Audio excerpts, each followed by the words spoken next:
नमस्कार दोस्तों, मैं ऋतिक यादव वीणावादी वीटू के यूट्यूब चैनल पर आपका स्वागत करता हूं। आज की इस वीडियो में हम बात करेंगे क्लास 10 फिजिक्स का 9वां चैप्टर, जिसका नाम है विद्युत धारा का चुंबकीय प्रभाव। देखिए दोस्तों, ये चैप्टर बहुत ही मजेदार है। क्यों? क्योंकि देखिए, अभी तक तो आप जानते हैं सिर्फ चुंबक होता है। चुंबक लोहे के छोटे छोटे टुकड़ों को अपनी तरफ आकर्षित करता है, लेकिन आज हम ये जानेंगे कि एक तो आप चुंबक जानते हैं, दूसरा हम ऐसा चुंबक बनाएंगे, ऐसे चुंबक के बारे में सीखेंगे जिसमें हम करंट की सहायता से, करंट की मदद से, विद्युत धारा की मदद से जो है चुंबक बनाने का, किसी भी पदार्थ को चुंबक कैसे बनाएंगे। देखिए उसके लिए क्या होगा, सबसे पहले जानना जरूरी है कि चुंबक होता क्या है, इसके क्या क्या गुण हैं।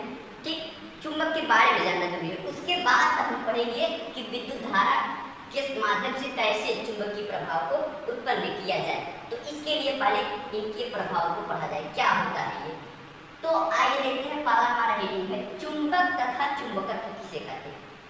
देखिए, आप लोग देखे होंगे, अगर आपके पास कोई भी चुंबक होगा, सभी लोग प्रयोग किए होंगे कि वो लोहे के टुकड़े या किसी दूसरे चुंबक को, मान लीजिए पहला चुंबक है, कोई दूसरा चुंबक इसी को अपनी तरफ आकर्षित करता है, लोहे के छोटे टुकड़ों को अपनी तरफ आकर्षित करता है, तो ऐसा पदार्थ क्या कहलाता है? चुंबक।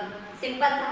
चुंबकत्व किसे कहते हैं? इसी क्रिया को, जिस जो खींच रहा है, लोहे के छोटे छोटे टुकड़ों को अपनी तरफ खींच रहा है, इसी को क्या कहते हैं? चुंबकत्व। तो आइए देखते हैं, अगर पेपर में आ गया कि चुंबक तथा चुंबकत्व को समझाइए, तो आप कैसे समझाएंगे? चुंबक किसे कहते हैं? कहेंगे ऐसा पदार्थ, वह पदार्थ जो लोहे के छोटे टुकड़ों को अपनी तरफ आकर्षित करता है तथा जिसकी कोई विशेष आकृति नहीं होती है, चुंबक कहलाता है। देखिए, इसमें एक लाइन कहा गया जिसकी कोई आकृति नहीं होती है, तो आप सभी लोग चुंबक देखे होंगे, उसकी कोई विशेष आकृति होती है। आप देखते हैं कि किसी भी तरह से कोई भी आकार होता है इसका, किसी भी तरह से टूट जाता है, लेकिन वो लोहे के छोटे छोटे टुकड़ों को अपनी तरफ खींचता है, इसलिए कोई भी आकार हो वो चुंबकीय है। ठीक, चुंबकत्व किसे कहते हैं? चुंबक द्वारा लोहे के छोटे छोटे टुकड़ों को अपनी तरफ खींचने के गुण को, अपनी तरफ खींचने की क्रिया को चुंबकत्व कहते हैं। अब देखते हैं अगला हमारी हेडिंग है चुंबक के प्रकार। तो देखिए, चुंबक के निम्नलिखित दो प्रकार हैं। बनावट के आधार पर चुंबक निम्नलिखित दो प्रकार का होता है। एक होता है प्राकृतिक चुंबक, दूसरा होता है कृत्रिम चुंबक। हेडिंग से स्पष्ट है, प्राकृतिक चुंबक मतलब ऐसा चुंबक जो प्रकृति में पहले से उपस्थित, जो स्वतंत्र हो, मतलब कि किसी द्वारा निर्मित न किया गया है, प्रकृति में पहले से, जैसे सूर्य, तारे, सब क्या प्राकृतिक है। तो इसी तरह चुंबक पृथ्वी पर जो पहले से उपस्थित है, जिसे हम मानव द्वारा निर्मित नहीं किया गया है, उसे प्राकृतिक चुंबक कह देंगे, और जिसे हम मानव द्वारा निर्मित किया गया है उसे कृत्रिम चुंबक कहेंगे। अब देखिए, जब प्राकृतिक चुंबक था तो हमें कृत्रिम चुंबक बनाने की जरूरत क्यों पड़ी? तो देखिए, क्या था, प्राकृतिक चुंबक जो था, इसमें किसी भी लोहे के छोटे टुकड़े को आकर्षित करने का गुण था, वो कम था। ठीक, लेकिन जो हमारे वैज्ञानिक या हम लोगों ने जो चुंबक बनाया, कृत्रिम चुंबक, ये इनसे ज्यादा पावरफुल था। ये प्राकृतिक चुंबक से अधिक शक्तिशाली था। ये लोहे के छोटे छोटे टुकड़ों को खींचने में ज्यादा शक्ति रखते थे इनकी अपेक्षा, प्राकृतिक चुंबक की अपेक्षा। तो देखिए, इसमें क्या है, दंड चुंबक, नाल चुंबक, छड़ चुंबक, चुंबकीय सुई, चुंबकीय नाल आदि। ठीक है, तो देखिए, जहां भी जरूरत पड़ता है, 4 चक्का हो, 2 चक्का हो, बड़ी गाड़ी हो, स्पीकर हो, तो जहां भी हमें जरूरत पड़ता है वहां पे हम कृत्रिम चुंबक बनाते हैं। क्यों? क्योंकि इनकी क्षमता अधिक होती है और इन्हें जिस भी आकृति में ढाल देंगे उसी आकृति में ढल जाते हैं। इन्हें क्या है, ये प्रकृति में पहले से उपस्थित है, इनकी इतना पावरफुल नहीं है। ठीक है, तो आइए देखते हैं प्राकृतिक चुंबक की परिभाषा कैसे निकालेंगे। पहले तो आप कहेंगे कि चुंबक निम्नलिखित दो प्रकार का होता है, पहला प्राकृतिक चुंबक, दूसरा कृत्रिम चुंबक। प्राकृतिक चुंबक किसे कहते हैं? वह चुंबक जो प्रकृति में पहले से उपस्थित है तथा मानव द्वारा बनाया नहीं गया है, जैसे मैग्नेटाइट के पत्थर, लोहे के ऑक्साइड, Fe3O4, Fe2O3। ठीक, अगला है कृत्रिम चुंबक किसे कहते हैं? वह चुंबक जिसे हम मानव द्वारा निर्मित किया गया है, जैसे नाल चुंबक, छड़ चुंबक, चुंबकीय सुई, ठीक, चुंबकीय नाल आदि। अब कृत्रिम चुंबक की चुंबकीय गुण, कृत्रिम चुंबक का चुंबकीय गुण प्राकृतिक चुंबक से अधिक होता है। यही बात हमने कही कि ये लोहे के छोटे छोटे टुकड़ों को बड़ी तेजी के साथ आकर्षित करता है, जबकि ये इनसे धीमे गति से आकर्षित करता है। ठीक, अब देखते हैं हमारी अगली हेडिंग होगी चुंबक के ध्रुव। तो देखिए, पहले समझने की कोशिश करेंगे कि कोई भी चुंबक हो उसका दो सिरा होगा, ठीक है। एक उन सिरों पे होता क्या है कि उन सिरों पे एक ऐसा पॉइंट होता है, एक ऐसा बिंदु होता है जिस पर लोहे के छोटे छोटे टुकड़ों को खींचने की शक्ति चुंबक में हर जगह सबसे अधिक होती है, ठीक है। तो जिस बिंदु पर कोई दो ऐसा बिंदु है जिस पर पूरे चुंबक की बात किया जा रहा है, जिस पर कि लोहे के छोटे टुकड़ों को बड़ी तेजी से आकर्षित करने की क्षमता होती है, तो उन्हीं पॉइंट को बोलते हैं चुंबक का ध्रुव, ठीक है। तो उसे हम कैसे ज्ञात करेंगे? देखिए, पहले आप तो ये कह देंगे चुंबक के ध्रुव में आप ये करेंगे कि चुंबक के दोनों सिरों के निकट स्थित वह बिंदु जिस पर चुंबकत्व या चुंबक का गुण सबसे अधिक होता है, या आप इस प्रकार सिंपल भाषा में भी कर सकते हैं, रटने की जरूरत नहीं है। कहेंगे चुंबक के दोनों सिरों के निकट स्थित वह बिंदु जहां पर लोहे के छोटे टुकड़ों को आकर्षित करने का गुण बहुत अधिक होता है या ज्यादा होता है, उन बिंदुओं को चुंबक का ध्रुव कहते हैं। चुंबक के निम्नलिखित दो ध्रुव होते हैं, एक होता है उत्तरी ध्रुव, एक होता है दक्षिणी ध्रुव। अब देखिए, इसको परिभाषित करने से पहले समझने की कोशिश करेंगे। मान लीजिए कोई चुंबक आपने ले लिया और उसे बीच में से बांध के बीच में से धागे से बांधकर कहीं भी लटका दीजिए, ठीक है। मान लिया हमने एक चुंबक ले लिया, समझने की कोशिश किया करेंगे हम यहाँ पर एक चुंबक ले लिए, इसको बीच में से बांधकर एक रस्सी से लटका देंगे, ठीक। अब इस चुंबक को किसी भी दिशा में आप घुमा के छोड़ दीजिए, तो चुंबक घूमकर पृथ्वी के उत्तरी तथा दक्षिण ध्रुव की दिशा में जाकर रुक जाता है। आप प्रैक्टिकल करके भी देख सकते हैं कि जब चुंबक को किसी भी दिशा में आप नचा के छोड़ेंगे तो यह इसका जो दो सिरा होता है, हमने बताया कि दो सिरा होता है, दो ध्रुव होते हैं, वो ध्रुव क्या होते हैं? पृथ्वी के उत्तरी तथा दक्षिण ध्रुव, उत्तर दिशा तथा दक्षिण दिशा में जाकर रुक जाते हैं। तो जो सिरा उत्तर दिशा में रुकता है उसका नाम रख देते हैं उत्तरी ध्रुव, और जो सिरा दक्षिण दिशा में जाकर रुकता है उसे दक्षिण ध्रुव कर देते हैं। तो आप सिंपल भाषा में क्या कह देंगे कि चुंबक के निम्नलिखित दो ध्रुव होते हैं, उत्तरी ध्रुव तथा दक्षिण ध्रुव। अब आप नीचे वाली लाइन में करेंगे, यदि किसी चुंबक को रस्सी में बांधकर पृथ्वी के क्षैतिज, ये देखिए ये हमारी पृथ्वी मान लीजिए, सिंपल समझने की कोशिश कीजिए, ये पृथ्वी है, ऊर्ध्वाधर मतलब इस तरह से, ठीक, यानी 90 अंश का कोण बनाए। क्षैतिज कहने का मतलब पृथ्वी के समांतर।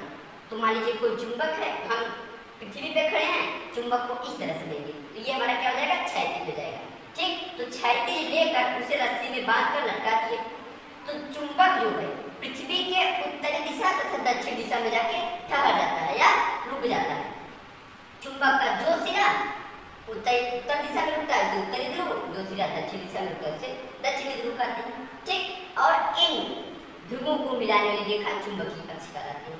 तो आप सिंपल दो लाइन में क्या कहेंगे? यदि किसी चुंबक को धागे से बांधकर पृथ्वी के क्षैतिज लटकाया जाए तो चुंबक पृथ्वी के उत्तरी तथा दक्षिणी दिशा में जाके रुक जाता है। चुंबक का जो सिरा पृथ्वी के उत्तर दिशा में रुकता है उसे उत्तरी ध्रुव कहते हैं, तथा चुंबक का जो सिरा पृथ्वी के दक्षिणी दिशा में जाके रुकता है या ठहरता है उसे दक्षिणी ध्रुव कहते हैं।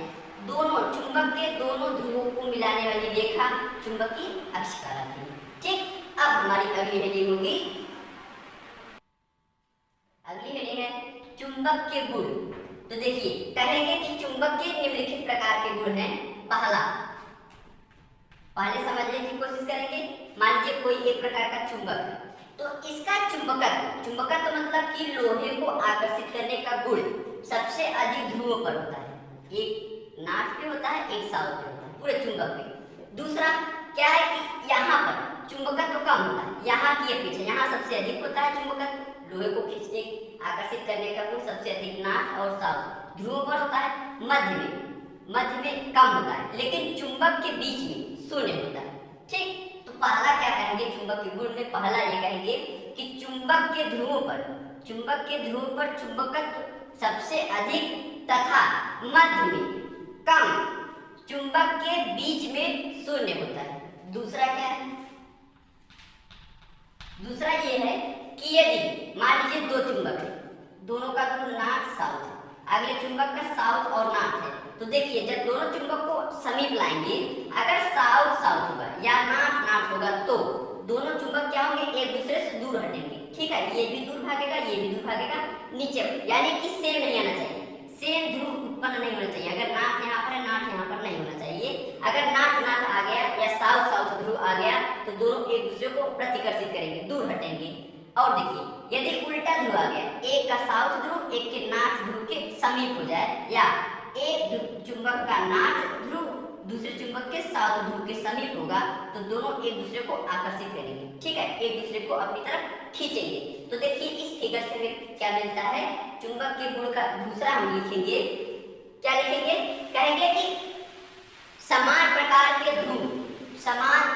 ध्रुव एक दूसरे को प्रतिकर्षित करते हैं। चुंबक में एक समान प्रकार के ध्रुव एक दूसरे को प्रतिकर्षित करते हैं, जबकि विपरीत प्रकार के ध्रुव एक दूसरे को आकर्षित करते हैं। ठीक, ये देखिए विपरीत प्रकार का ध्रुव है, एक दूसरे को खींच रहे हैं चुंबक। ठीक, तीसरा क्या है हमारा? तीसरा ये देखिए, अगर किसी चुंबक में दो ध्रुव है, नॉर्थ और साउथ, हमने इस चुंबक को तोड़ दिया, बीच में से क्या किया? तोड़ दिया, एक अलग जगह बना देंगे ताकि स्पष्ट दिखाई दे। मान लीजिए तोड़ दिए, दो टुकड़ों में कर दिए, तो एक तो नॉर्थ यहाँ पर था, एक साउथ इस पे है। अब ऐसा नहीं है कि इसके ध्रुव अलग अलग हो जाए, यहाँ पर नया ध्रुव उत्पन्न हो जाएगा। ठीक है, कैसा उत्पन्न होगा? मान लीजिए ये टुकड़ा है, तो यहाँ एक तरफ नॉर्थ है तो दूसरी तरफ साउथ, ऑटोमेटिक उत्पन्न हो जाता है। इस टुकड़े में देखिए एक तरफ क्या है? साउथ है, तो दूसरी तरफ क्या हो जाएगा? नॉर्थ। ठीक, इसी प्रकार आप किसी चुंबक को चाहे जितने टुकड़े में, 1 लाख 2 लाख चाहे जितने छोटे टुकड़ों में आप तोड़ देंगे, लेकिन वहां पर दो ध्रुव उत्पन्न हो जाता है, एक तरफ नॉर्थ एक तरफ साउथ। उत्पन्न कैसे होता है? मान लीजिए एक टुकड़ा है, उसके एक सिरे पर ना साउथ है तो अगले सिरे पर नॉर्थ उत्पन्न हो जाएगा अपने आप। एक सिरे पर उत्तरी ध्रुव है तो अगले पे दक्षिणी ध्रुव उत्पन्न हो जाएगा। मान लीजिए किसी पे दक्षिणी ध्रुव है तो उसके अगले सिरे पे क्या हो जाएगा? उत्तरी ध्रुव उत्पन्न हो जाएगा। इस तरह से क्या होता है? ध्रुव बनते चले जाते हैं, ऐसा नहीं ध्रुव अलग हो जाता है। तो तीसरा हमको यही समझाना है कि किसी चुंबक को बीच में से तोड़ने पर उनके ध्रुव अलग अलग नहीं होते हैं, बल्कि टूटे हुए भाग में ध्रुव उत्पन्न हो जाता है। ठीक, पुनः उन टुकड़ों को और छोटे टुकड़ों में तोड़ने पर उनमें भी क्या हो जाता है? ध्रुव उत्पन्न हो जाता है, ध्रुव एक दूसरे से अलग नहीं होते हैं। ठीक, अब हमारी अगली हेडिंग होगी, देखिए अगली हेडिंग है चुंबकीय क्षेत्र किसे कहते हैं। तो सिंपल है, पहले आप समझने की कोशिश करेंगे। मान लीजिए एक चुंबक है, ठीक, यहाँ पर एक कंपास सुई ले जाते हैं। ठीक, किसी एक बिंदु पर रखे हुए यदि अगर आप किसी एक बिंदु पर रखते हैं तो कंपास सुई विक्षेपित होकर किसी मतलब समझने की कोशिश कीजिए, विक्षेपित होकर एक दिशा में ठहर जाती है। मान लीजिए ऐसे हो जाएगी। ठीक, अगर इस कंपास सुई को किसी दूसरे बिंदु पर रखते हैं तो वह किसी दूसरे बिंदु पर जाके स्थिर हो जाती है। तो देखिए इससे स्पष्ट हो रहा है कि कुछ तो ऐसा है कि कंपास सुई को चुंबक के नजदीक ले जा रहे हैं तो वो विक्षेपित हो रहा है। तो इसी से हमें अनुभव होता है कि चुंबक का चुंबकीय क्षेत्र भी होता है। तो इसको कैसे परिभाषित किया जाए, आइए देखते हैं। कहेंगे यदि किसी कंपास सुई को क्षण चुंबक के समीप किसी बिंदु पर स्थित किया जाता है तो कंपास सुई विक्षेपित होकर किसी एक निश्चित दिशा में ठहर जाती है। ठीक, फिर आगे कहेंगे पुनः कंपास सुई को चुंबक के समीप किसी दूसरे बिंदु पर स्थित किया जाता है तो कंपास सुई पुनः विक्षेपित होकर किसी अन्य बिंदु पर स्थित हो जाता है। इस प्रकार कंपास सुई द्वारा चुंबक के चुंबकीय क्षेत्र का अनुभव किया जाता है। ठीक, अनुभव हो भी रहा है। तो आप मेन लाइन ब्रैकेट में क्या करेंगे इस तरह से कि चुंबक के चारों ओर का वह क्षेत्र, ठीक, चुंबक के चारों ओर का वह क्षेत्र जिसमें चुंबकीय प्रभाव का या चुंबकीय प्रभाव का अनुभव किया जाता है। ठीक, चुंबक के चारों ओर का वह क्षेत्र जिसमें चुंबक के प्रभाव का अनुभव किया जाता है चुंबकीय क्षेत्र कहलाता है। ठीक, इसी क्षेत्र में तो हमें अनुभव हो रहा है, इसी को क्या कहते हैं? चुंबकीय क्षेत्र कहते हैं। आइए हम अगली हेडिंग देखते हैं। अगली हेडिंग है चुंबकीय क्षेत्र की दिशा। आप समझ गए चुंबकीय क्षेत्र होता है, लेकिन किस दिशा में और कैसे होता है इसको भी तो जानना जरूरी है। तो क्या करेंगे, पहले आप समझने की कोशिश कीजिए कि चुंबक के समीप किसी कंपास सुई को ले जाते हैं, तो चुंबक की सुई के दक्षिणी ध्रुव से उत्तरी ध्रुव की दिशा में, दक्षिणी ध्रुव से उत्तरी ध्रुव की दिशा में खींची गई स्पर्श रेखा, खींची गई स्पर्श रेखा की दिशा में होता है।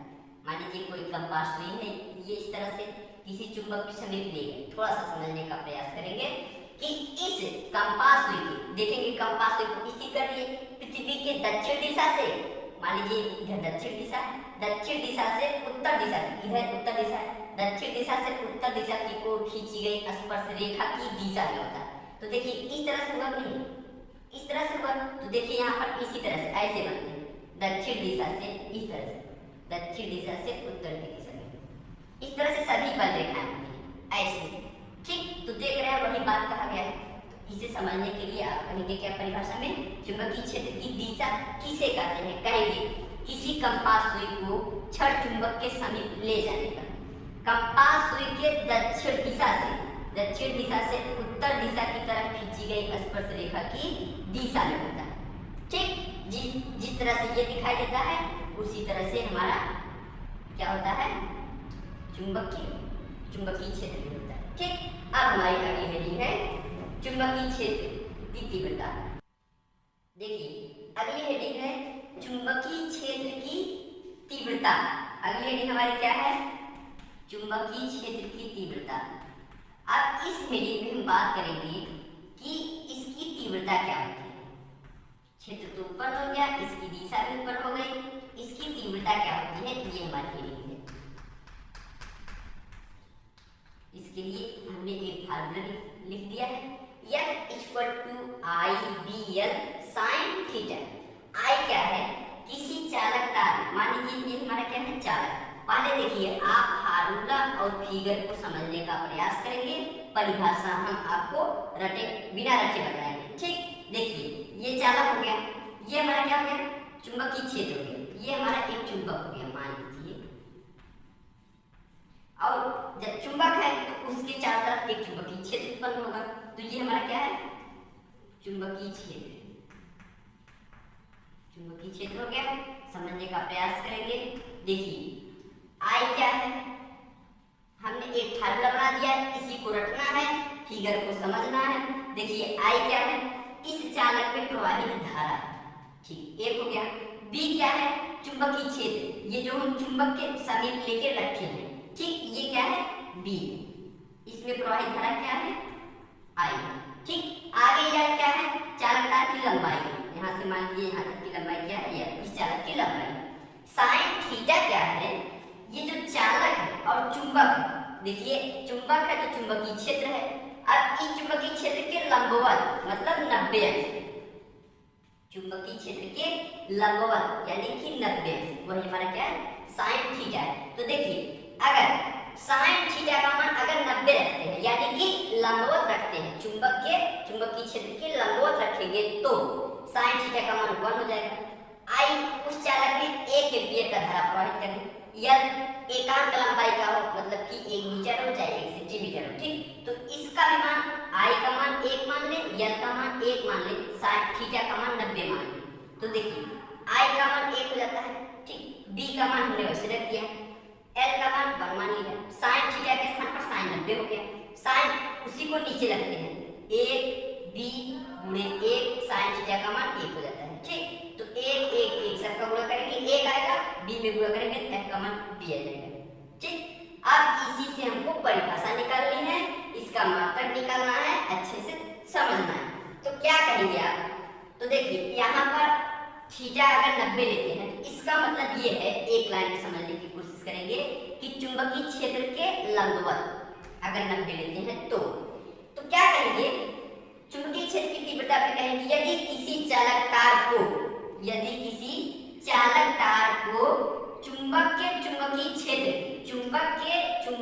क्षेत्र के लंबवत रखा जाए तथा चालक में एम्पियर की धारा, एकांक धारा प्रवाहित की जाए, चालक की लंबाई एकांक, यानी I का मान भी 1 होना चाहिए, L का मान भी 1 होना चाहिए। तो एकांक हो तो चालक में उत्पन्न बल चुंबकीय क्षेत्र के बराबर होता है। तो देखिए सभी का मान 1 हो जाता है, वहां पर b बचता है, तो चालक में उत्पन्न बल, इस चालक में जो उत्पन्न बल होता है वो क्या होता है, चुंबकीय क्षेत्र के बराबर होता है। अब देखिए समीकरण नंबर 1 से आप कह सकते हैं कि चुंबकीय क्षेत्र का मात्रक क्या होता है। तो देखिए आप जानते हैं, यहाँ आपको आसानी से बताने का प्रयास किया जाएगा, क्योंकि ये बहुत ही इंपॉर्टेंट, इसका जो फार्मूला है और जो इसका मात्रक निकालेंगे दोनों ही बहुत इंपॉर्टेंट है। तो देखिए कैसे निकालते हैं। यह का मान होता है न्यूटन, यह बल है, बल का मात्रक न्यूटन होता है। I विद्युत धारा है, इसका मात्रक होता है एम्पियर। इतना तो आपको याद होना चाहिए, छोटे छोटे मात्रक हैं। इनटू B का मात्रक होता है, B का निकालना है हमको, B का ही तो निकालना है। L का मात्रक होता है मीटर, और साइन थीटा पता है आपको कि ये कोई मात्रक नहीं है, ठीक, इनके मात्रक नहीं होते। तो B का अगर आप मात्रक निकालना चाहेंगे तो क्या करेंगे, B छोड़ ये दोनों राशियां न्यूटन के नीचे हो जाएंगी, यानी इसके नीचे हो जाएंगे, तो क्या हो जाएगा, B का मात्रक हो जाएगा न्यूटन प्रति, यानी बटे जा रहा है तो यहाँ पर हो जाएगा एम्पियर मीटर, एम्पियर मीटर, यानी कि हमने सिर्फ मात्रक को इधर उधर पाछांतर किया है और B का मात्रक निकालने की कोशिश किया है। तो देखिए चुंबकीय क्षेत्र, उसके आगे कहेंगे चुंबकीय क्षेत्र एक सदिश राशि है, ठीक, इसका मात्रक होता है न्यूटन प्रति एम्पियर मीटर या वेबर प्रति मीटर स्क्वायर। इसका मात्रक न्यूटन प्रति एम्पियर मीटर या वेबर प्रति मीटर स्क्वायर। हम चाहते तो इसको भी सिद्ध कर सकते हैं, लेकिन नहीं, वीडियो बहुत लंबा हो जाएगा, ये आगे शायद मिल सकता है, मिलेगा, ठीक है, तो उसे हम छोड़ देते हैं। सिर्फ याद करेंगे न्यूटन प्रति एम्पियर मीटर या वेबर प्रति मीटर स्क्वायर होता है, वो भी आप निकाल सकते हैं, लेकिन बताएंगे नहीं, अगले वीडियो में बताएंगे। अब देखिए तो आप जान गए, उसको बाद परिभाषा देने के बाद आप कहेंगे चुंबकीय क्षेत्र की तीव्रता का मात्रक न्यूटन प्रति एम्पियर मीटर या वेबर प्रति मीटर स्क्वायर होता है, ठीक। यदि किसी, ठीक है, अब हम बात करेंगे इससे में एक समान चुंबकीय क्षेत्र और असमान चुंबकीय क्षेत्र, ठीक, एक समान चुंबकीय क्षेत्र, ठीक, और असमान चुंबकीय क्षेत्र। तो देखते हैं एक समान चुंबकीय क्षेत्र किसे कहते हैं, फिगर पढ़ा है, इसे समझाने में अच्छा लगेगा। तो देखिए कहेंगे कि चुंबकीय क्षेत्र के प्रत्येक बिंदु पर चुंबकीय क्षेत्र की तीव्रता और दिशा समान होने पर एक समान चुंबकीय क्षेत्र कहा जाता है। यानी कि ऐसा कोई जगह हो जहां पर चुंबकीय क्षेत्र की तीव्रता क्या हो, तीव्रता और दिशा दोनों एक समान हो, उस पॉइंट पे उसे बोलते हैं एक समान चुंबकीय क्षेत्र, ठीक। फिर से और आगे बताते रहे कि और अगर तीव्रता और दिशा अलग अलग होगी तो असमान चुंबकीय क्षेत्र कहलाएगा, ठीक। तो क्या कहेंगे कि चुंबकीय क्षेत्र के किसी बिंदु पर चुंबकीय क्षेत्र की तीव्रता एवं दिशा समान होने पर एक समान चुंबकीय क्षेत्र कहा जाता है, तथा चुंबकीय क्षेत्र के किसी बिंदु पर चुंबकीय क्षेत्र की तीव्रता तथा दिशा अलग अलग होने पर असमान चुंबकीय क्षेत्र कहलाता है। अब हमारी अगला हेडिंग होगा चुंबकीय बल रेखाएं।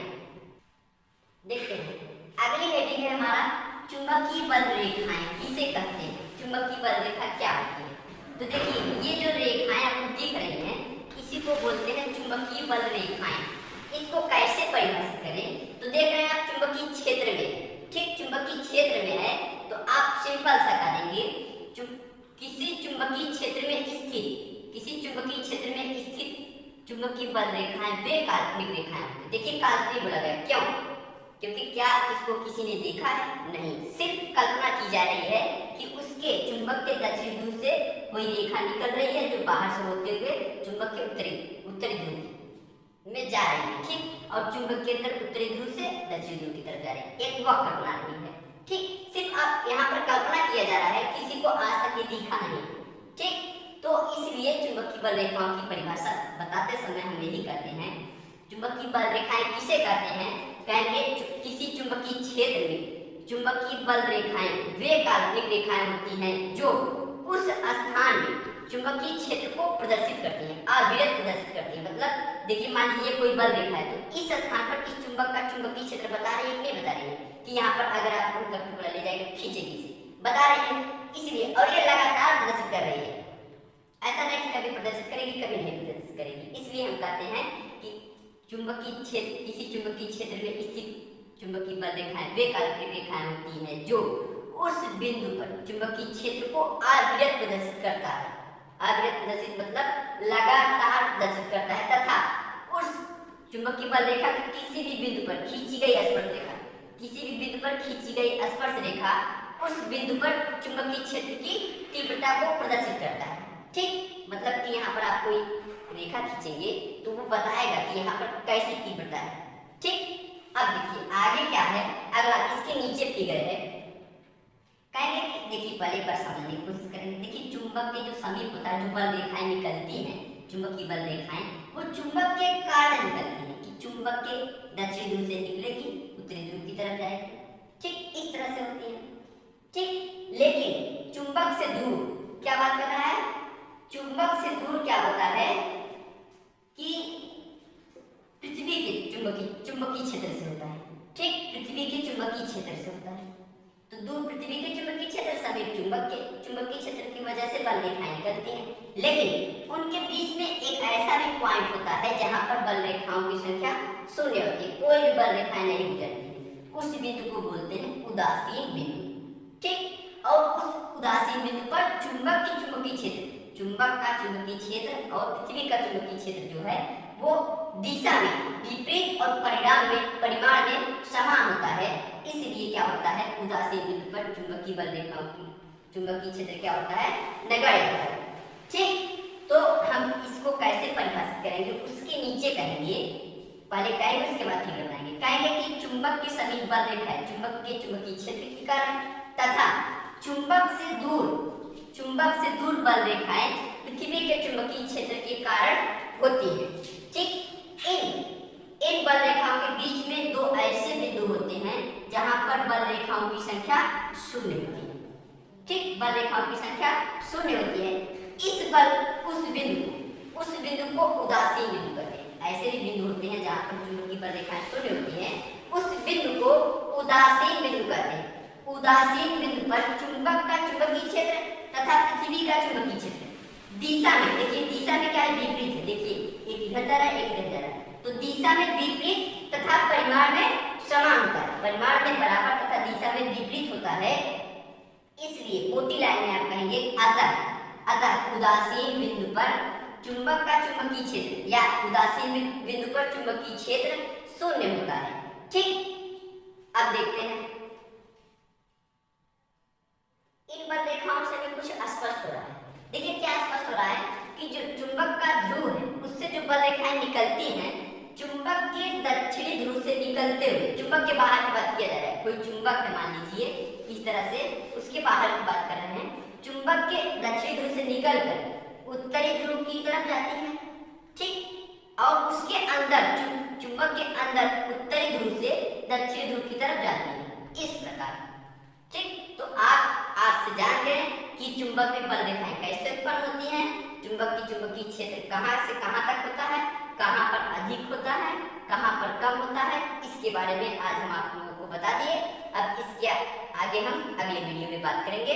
अगर आपको आज का वीडियो पसंद आया हो तो आप लाइक कीजिए, सब्सक्राइब कीजिए तथा अपने दोस्तों को शेयर कीजिए ताकि वो हमारे वीडियो को आसानी से देख सके। अगर आप चाहते हैं कि हमारा आप फिजिक्स का सभी वीडियो देखना चाहते हैं तो आप YouTube पे वीडियोबाद में V2 जौनपुर सर्च कीजिए और उस पर प्लेलिस्ट में हमारा सारा वीडियो रखा गया है, आसानी से देख सकते हैं। धन्यवाद।